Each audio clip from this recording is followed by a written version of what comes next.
मैं अपने कमरे में शांति से सो रही थी जब मुझे अचानक से कुछ आवाजें आई। मैं हैरान हुई क्योंकि मैं भी शादीशुदा औरत थी। इसलिए मैंने तुरंत इन आवाजों को पहचान लिया। पर मैं हैरान थी कि इस घर में ऐसा कौन है जो यह आवाजें निकाल रहा है। उठकर उन आवाजों के पीछे जाने लगी तो सामने देख के हैरान रह गई। यह आवाज जहां से आ रही थी वह कमरा तो मेरी विधवा चाची का था। यहां तक आते हुए मुझे यही लगा था कि शायद मैं नींद में थी, इसलिए मेरे दिमाग में ऐसी आवाज गूंज रही है। लेकिन यह तो मेरी चाची की ही आवाज थी। मैं अपने दिल पर हाथ रखकर रह गई थी, यह क्या हो रहा था। मैं कमरे के पास गई और कान लगाकर सुनने लगी तो हैरान रह गई। फिर देखा कि खिड़की खुली हुई है। हिम्मत तो नहीं हुई, पर खिड़की से जब अंदर देखा तो पैरों के नीचे से धरती ही खिसक गई, क्योंकि मेरी चाची तो उस कमरे में चार जवान। मेरा पति पूरा दिन घर से बाहर रहता था और मैं घर में अकेली रहती थी। इन्हीं दिनों मेरे एक चाचा इस दुनिया से चले गए, उनका देहांत हो गया। मेरी चाची बहुत खूबसूरत और जवान थी, जो कि मेरे चाचा जी की दूसरी बीवी थी। उन्होंने इससे पहले जिस औरत से शादी की थी वह उन्हीं की उम्र की थी, पर वह इस दुनिया से चली गई तो चाचा एक जवान दुल्हन ले आए। जब चाचा इस लड़की को घर में लेकर आए थे तो सभी लोग हैरान थे। कहते थे अपनी बेटी की उम्र की लड़की से शादी रचा कर आ गया है, बेशर्म। सब कहते थे कि चाचा से ठीक तरह से चला तो जाता नहीं है, शादी कैसे कर ली और इतनी जवान लड़की को सुखी कैसे रखेगा। लेकिन हम लोगों ने यह भी देखा था कि जब चाचा की शादी हुई तो वह फिर से जवान हो गया था। उसने अपने सफ़ेद बालों को रंगना शुरू कर दिया और तौर तरीके और जवानों जैसे कपड़े भी पहनने लगा। सिर्फ इतना ही नहीं, ऐसा लगता था कि उसके अंदर अचानक से ताकत आ गई है। एक बात मेरी अम्मा कहा करती थी कि जवान औरत बूढ़े मर्द को भी जवान कर देती है। उस वक्त मैं छोटी थी तो मुझे इन बातों की समझ नहीं आती थी। लेकिन अब मेरी भी शादी हो गई थी और मैं अपने घर में अपने पति के साथ होती थी, इसीलिए अब मुझे इस बात की समझ गई थी। मन ही मन में मैं चाचा पर हंसती थी कि देखो तो सही, जरा बुढ़े हैं लेकिन हरकतें तो देखो। मेरा पति भी कहता था कि उनकी अपनी जिंदगी है, उन्हें खुश रहने दो, तुम सबको क्या है। मैं उसे कहती थी कि हाँ, आप तो उनका ही साथ देंगे, वह आपकी जात के जो है। चाची का नाम मोहिनी था। बहुत ज्यादा खूबसूरत थी, पतली कमरिया थी और साड़ी हमेशा कमर से थोड़ा नीचे बांधा करती थी, इसीलिए बहुत ज्यादा सुंदर लगती थी। कहने को उन्होंने अपने पल्लू को मुंह में डाला होता था कि आधा मुंह नजर न आए। लेकिन यह जो इतनी बड़ी कमर नजर आ रही होती थी, इसका क्या।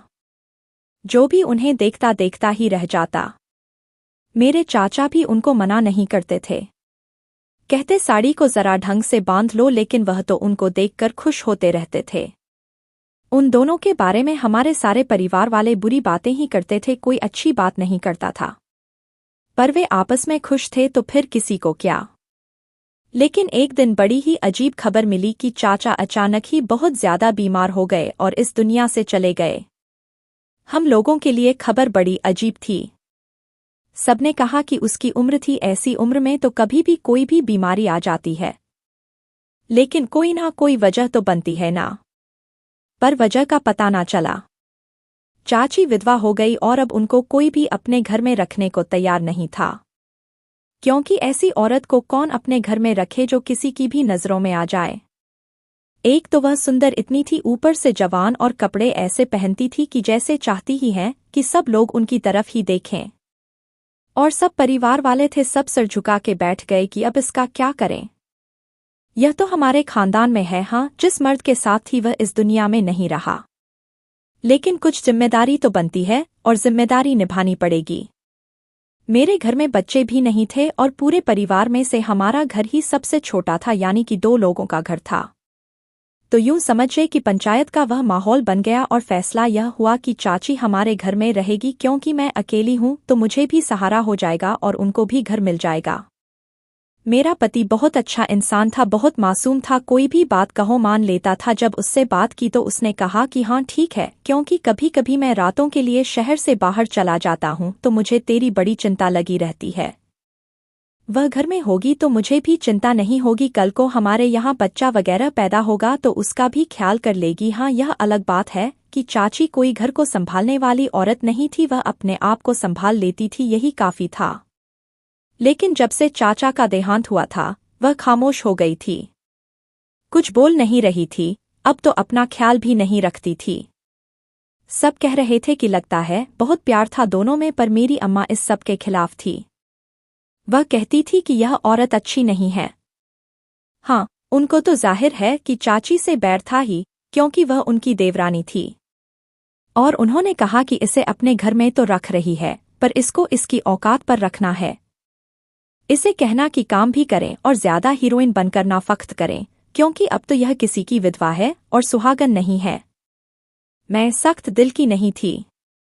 मैंने अम्मा को समझा दिया, अम्मा आप फिक्र नहीं करें, ऐसा ही होगा। चाची अपने सामान लेकर हमारे घर आ गई तो मैंने उनको कहा कि इसको अपना ही घर समझे। हमारे घर में 2 कमरे वैसे भी खाली पड़े थे, तो एक कमरा उनको दे दिया।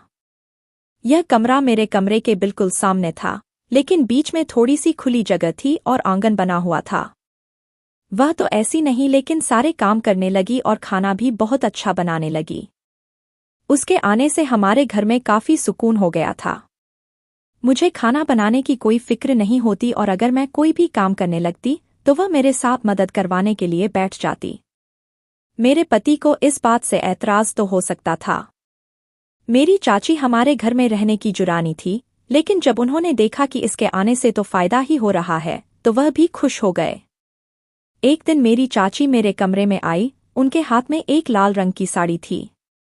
उन्होंने कहा, तेरे पास इसके मैच के झुमके होंगे? मैंने कहा, हाँ, देख लेती हूँ, शायद होंगे, पर आपको क्या करने हैं? उन्होंने कहा, जरा निकाल देना, मैं तुझे बाद में बताऊंगी। मैं सोच रही थी कि यह तो विधवा है, इन्हें लाल रंग की साड़ी और झुमके का क्या करना है।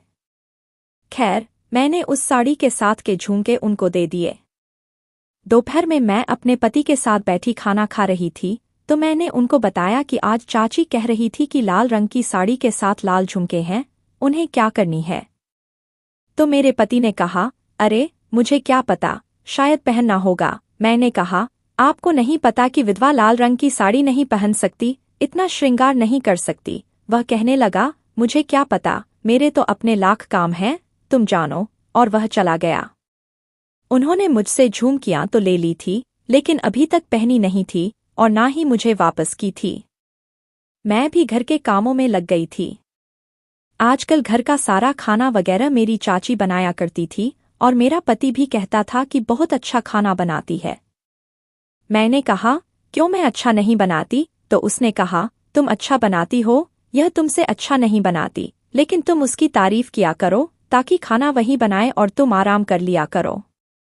मैंने कहा, हाँ, यह बात तो ठीक है, लेकिन जब रात हुई तो मुझे ऐसी गहरी नींद आई कि मुझे लगा मैं बेहोश ही हो गई हूँ। सुबह मेरी अम्मा मुझे कहने लगी कि रात को मैंने तेरे फोन पर इतनी कॉल की थी, तूने फोन ही नहीं उठाया। मैंने कहा, मेरा फोन तो मेरे तकिए के पास ही पड़ा था, बिल्कुल मेरे कान के पास। अगर बजता तो मैं जरूर उठती। उन्होंने कहा, फिर तो क्यों नहीं उठा रही थी? मैंने कहा, पता नहीं अम्मा, जिंदगी में पहली दफा ऐसी नींद आई है, ऐसी शांति से सोई हूँ कि कब सोई हूँ कब उठी हूँ पता ही नहीं चला। अम्मा कहने लगी, घर में जवान विधवा को रखा हुआ है, पति तेरा जवान है और तू ऐसे घोड़े बेच के सो जाती है। मैंने कहा, अम्मा, क्या हो गया आपको? वह एक विधवा है और फिर मेरी चाची है और मेरा पति ऐसा नहीं है। वैसे ही वह सुबह जाता है तो रात को आता है। कभी कभी तो मैं सो रही होती हूँ तो आता है, आके सीधा सो जाता है। खाना भी ऑफिस वालों की तरफ से ही खा लेता है। मुझे बार बार कहती है कि इस औरत पर नजर रखना। मैं उनको तो कह देती थी कि ठीक है, लेकिन अब मैं इस बात पर हंसती थी। मुझे पता था कि यह सब करने की कोई जरूरत नहीं है। जब से चाचा इस दुनिया से गए थे तब से चाची बड़ी खामोश हो गई थी। मेरे पति की रूटीन बड़ी अजीब सी थी, हम दोनों को एक दूसरे के साथ बैठने का वक्त ही नहीं मिलता था। इसी वजह से अभी तक हमारे यहाँ बच्चे की कोई खबर नहीं थी और सब लोग हमसे सवाल करते रहते थे। मेरा पति मुझसे ज्यादा ही दूर हो गया था। पहले तो कोई बात भी कर लेता था, आजकल तो कुछ बोलते ही नहीं थे। अब मैंने उसे कहा कि बच्चा कर लेते हैं तो कहने लगा, बच्चा? मैंने कहा, हाँ, तो शादी के बाद बच्चा ही होता है और क्या होता है। और हमारी शादी को तो दूसरे साल शुरू हो गया है। लोग मुझसे बातें करते हैं, मुझसे पूछते हैं, मुझे अच्छा नहीं लगता। और हमारे अंदर कौन सी कोई कमी है, यह सब तो आपकी वजह से ही है। आपने कहा था कि थोड़ा बिजनेस अच्छा हो जाए तो फिर कर लेंगे। अब बिजनेस भी अच्छा हो गया है और घर में चाची भी है, तो इससे फायदा उठाते हैं। मैं आराम करूंगी, वह काम करेगी और बच्चा भी संभालेगी। हमें कोई औरत रखने की जरूरत नहीं पड़ेगी। वह कहने लगा, इस बारे में सोचते हैं। मैंने कहा, सोचना क्या है? आपकी इतनी सुंदर पत्नी आपके सामने बैठी है और आप सोच में पड़े हैं। मैंने जरा अदा दिखाने की कोशिश की, पर मुझे हैरानी हुई कि उसे मेरी किसी भी अदा का असर नहीं हो रहा था। जबकि इससे पहले तो उसे कोई वजह भी ना चाहिए होती थी और वह मेरी पीछे पीछे रहता था। मुझसे बहुत मोहब्बत करता था। लेकिन अब यह कि मैं मूड बनाकर बैठी थी और वह अपने फोन में मस्त था। और बस हाँ, मैं सिर हिला रहा था और मेरी बात सुन रहा था। और कह रहा था, हाँ करते हैं, कुछ इस बारे में सोचते हैं। मुझे लगा कि शायद काम ज्यादा है, इसलिए मैंने इस बारे में ज्यादा नहीं सोचा। लेकिन अगले दिन चाची को एक ऐसे काम करते हुए देखा कि हैरान रह गई।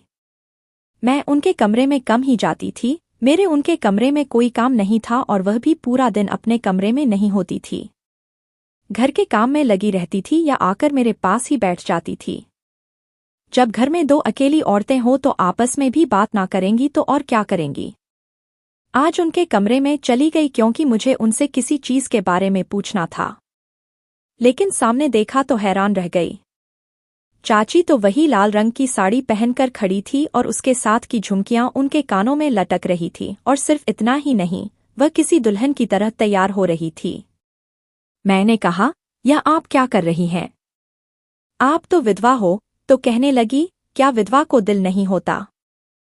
बस ऐसे ही, आज मेरा दिल कर रहा था यह सब पहनने का, तो मैंने पहन लिया। मैंने कहा, चाची पाप लगेगा। तो कहने लगी, और भी तो बड़ी बातों पर पाप लगता है, थोड़ा पाप कमा लूंगी। लेकिन मेरा दिल कर रहा था कि मैं भी पहनूं। इतना बोलते ही रोना शुरू कर दिया। मैंने कहा, अच्छा रो नहीं, जो दिल करता है कर लो, लेकिन बाहर नहीं जाओगी। यह सब कुछ गलत था, लेकिन जब तक उसे कोई देखता नहीं तब तक कोई मसला नहीं था। इसलिए मैंने भी नहीं रोका, क्योंकि उन्होंने चाचा के साथ ज्यादा वक्त नहीं गुजारा और वह जब उनके साथ होती थी तो रोज नई साड़ियां पहनती थी। फिर भी मुझे अजीब लगा और कुछ शक भी हुआ, तो मैंने ये सारी बातें अपने पति को बताई। मेरे पति ने कहा, देखो तुम्हारी चाची है, फिर भी मैंने उसे घर में रखा हुआ है। अब तुम जानो और वह जाने। अगर वह बुरी है तो उसको कहो यहाँ से चली जाए। लेकिन मैं उसे ऐसे कैसे कह सकती थी? मुझे उसके खिलाफ सबूत चाहिए थे। मैं सबूत के बगैर बात करती तो मैं ही बुरी बनती। वह पूरे खानदान में जाकर कह देती कि मुझे तो घर से निकाल दिया है, और सब कहते कि विधवा पर जुल्म कर रही है। इसलिए मुझे किसी बहुत बड़े सबूत की जरूरत थी। मेरी चाची ने जिस तरह से घर चलाया था, वह सारे काम करती थी, खाना बनाती थी। मुझे अब उसकी इतनी जरूरत महसूस होने लगी थी कि मैंने कहा कि अगर किसी काम में लगी हूं तो लगी रहूं, कम से कम मुझे तो कुछ नहीं करना पड़ता। मैं पूरा दिन आराम करती।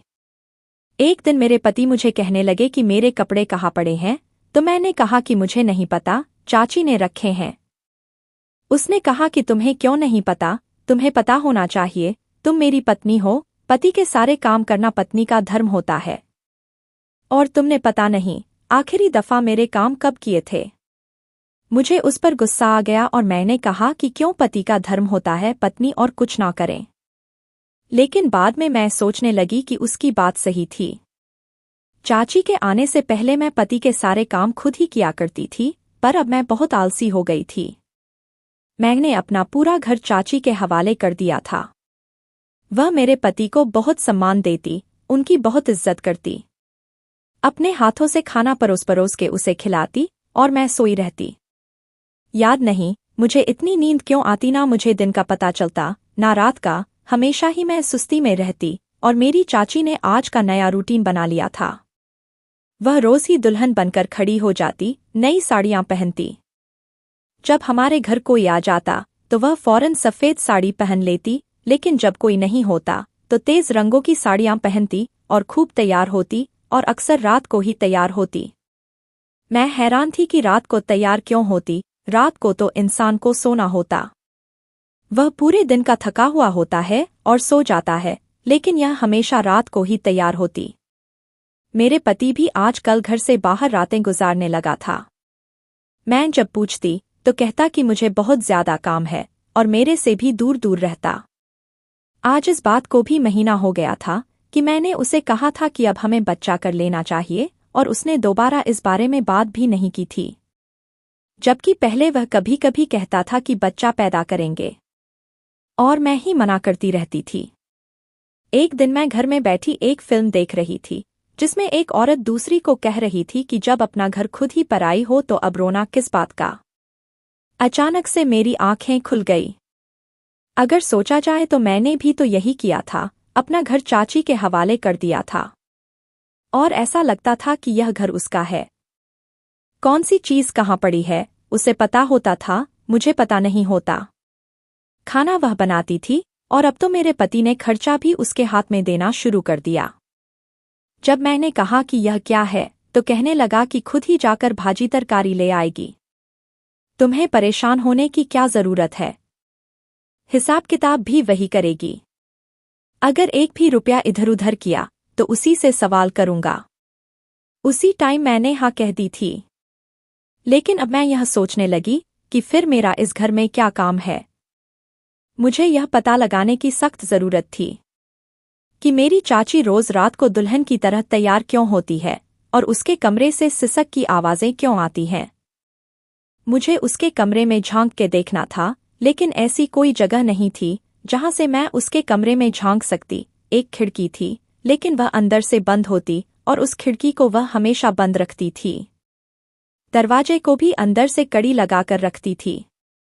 जब कोई इंसान इतना ज्यादा सतर्क होता है और चीजों को हर तरह से छुपा छुपा कर रखता है तो इसका मतलब कि वह कोई ऐसा काम कर रहा होता है जिसके बारे में वह किसी को बताना नहीं चाहता। मेरे पास एक ही रास्ता था कि मैं किसी तरह पहले से ही उस कमरे के अंदर छुप जाती, तो फिर यह पता चल सकता था कि उसके कमरे में क्या हो रहा है, क्योंकि जो कुछ हो रहा था वह चाची के कमरे के अंदर हो रहा था। 3-4 दिन से वह तैयार नहीं हुई थी और मेरे पति ने भी मुझे नहीं कहा था कि मुझे रात बाहर गुजारनी है। पर एक दिन उसका फोन आया और कहने लगा कि आज मेरी रात बाहर है।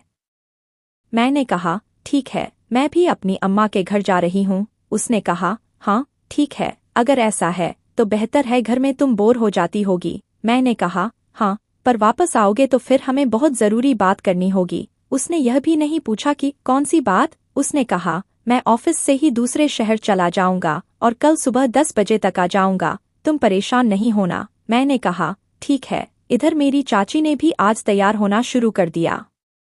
यह बात मुझे हजम नहीं हो रही थी कि जैसे ही मेरे पति ने कहा कि मैं रात बाहर रहने वाला हूँ, चाची ने तैयार क्यों होना शुरू कर दिया। आज ही उसे तैयार क्यों होना था, 3-4 दिन से तो वह ऐसे ही फिर रही थी। मैंने कहा यह जो आप कर रही हो यह अच्छी बात नहीं है, आपको बहुत पाप लग रहा है। उसने कहा मेरी तो जिंदगी वैसे ही बर्बाद हो गई, अब मैं पुण्य कमाऊं या पाप कमाऊं इससे क्या फर्क पड़ता है। जो मेरा अपना था दुनिया से चला गया। मैंने कहा चाची, आपको चाचा की याद नहीं आती, आपको बड़ा खुश रखा हुआ था उन्होंने। तो कहने लगी कि हाँ, बहुत खुश रखा हुआ था तुम्हारे चाचा ने, दिखने में बूढ़ा था लेकिन अंदर से बिल्कुल जवान था। वाकई उसने मुझे बहुत खुश रखा था, मैं उसके साथ एक सुहागन की तरह रहती थी, मुझे बड़ा अच्छा लगता था। इसीलिए तो आप पागलों की तरह तैयार हो जाती हो। मैं सुहागन थोड़ी हूँ, इसे कहकर रोने लगी। मुझे समझ गई थी कि यह आंसू मगरमच्छ के आंसू हैं। ये जो बात बात पर रोती थी ना, इसलिए रोती थी। मेरे चाचा ने इसे क्या खुश रखना था। एक जवान औरत बूढ़े आदमी के साथ कैसे खुश रह सकती है। बस वह इस पर बहुत ज्यादा पैसे लगाया करता था, इसलिए खुश रहती थी, वरना उसके पास था ही क्या। मैंने कहा आप कहाँ चली, तो कहने लगी मैं जरा स्नान करने जा रही हूँ। मैंने कहा चलो ठीक है, फिर मैं बाहर से दरवाजा बंद कर जाती। वैसे तो अमित के पास चाबी होती है, लेकिन उसने आज आना नहीं है। और अगर आपने जाना हुआ तो आप दूसरे दरवाजे से चली जाना। मैं अपनी अम्मा की तरफ जा रही हूँ। मुझे देर हो रही है। उसने कहा, हाँ, ठीक है, मुझे नहाने में थोड़ा समय लगेगा, तुम चली जाओ, अगर किसी ने आना हुआ तो आ जाना, तुम लोगों का अपना घर है, मैं जरा तैयार होकर खुद को थोड़ी देर निहार लूंगी। उसके बाद खाना खाकर सो जाऊंगी। और मुझे क्या करना है, अकेली जान हूं, क्या करूंगी? मैंने कहा कि हाँ, वैसे मेरा दिल तो नहीं कर रहा जाने का, तो कहने लगी, नहीं नहीं, तुम्हें तो जाना चाहिए, तुम्हारी अम्मा को भी तुम्हारी याद आती होगी। फौरन से ही उसने अपने आंसू साफ कर लिए। मैं समझ गई थी कि मामला क्या है। मैंने कहा कि हाँ, मैं चलती हूँ। मैं अपने कमरे में चली गई और पर्स उठाकर कुछ चीजें चेक करने लगी। वह समझ गई कि मैं तो घर से जा रही हूँ। वह नहाने के लिए बाथरूम में गई और मैं फौरन उसके कमरे में चली गई। उसके कमरे में मैंने ऐसी जगह तलाश कर ली जहां पर मैं छुप के खड़ी हो जाऊं और किसी को पता भी ना चले कि मैं अंदर ही खड़ी हूं। अब चाची यह समझ रही थी कि मैं मेरी अम्मा के घर चली गई हूं, इसीलिए वह आज़ाद है। मेरा पति भी यही समझ रहा था कि आज मैं घर पर नहीं हूं और मैं कमरे के अंदर छुपी हुई थी। मेरे लिए यूं छुप के रहना आसान नहीं था। मुझे अभी से ही बड़ी गर्मी लग रही थी, लेकिन आज मुझे यह पता लगा कि यह लोग क्या करते थे। मेरे मन में बहुत अजीब ख्यालात आ रहे थे। मुझे ऐसा लग रहा था कि मेरा घर गृहस्थी तबाह होने वाली है। आज मैं सोच रही थी कि मेरा पति अगर परीक्षा में पास हो गया तो मैं इस दुनिया की सबसे खुशकिस्मत औरत होंगी, नहीं तो आज मेरे साथ बहुत बुरा होगा। क्या वह मुझे धोखा दे रहा है?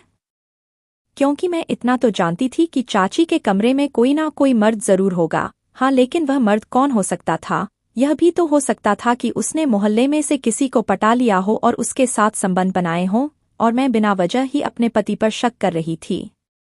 थोड़ी देर के बाद मेरी चाची कमरे में आ गई और आकर तैयार होने लगी। ऐसे तैयार हो रही थी जैसे एक सुहागन अपने पति के लिए तैयार होती है। ऐसा लग रहा था कि आज उसकी जिंदगी की बड़ी खूबसूरत रात थी। और जबक मुझे कह रही थी कि बस मैं थोड़ी देर तैयार हो जाऊंगी, फिर सो जाऊंगी, वह तो कोई गीत भी गा रही थी, जैसे आज बहुत खुश थी। मुझे उस दिन पर गुस्सा आया जब मैं इसको अपने घर लेकर आई थी, और इस पर भी मुझे बहुत गुस्सा आ रहा था। थोड़ी देर के बाद तैयार होकर बैठ गई और किसी से फोन पर बात करने लगी। उसके पास तो फोन था ही नहीं, फिर यह इतना महंगा और बड़ा फोन कहाँ से आ गया? यह भी लगता है छुपा के रखती थी। मुझे भी ऐसा ही फोन लेने का शौक था, पर मैंने अपने पति से कहा कि मुझे फोन चाहिए।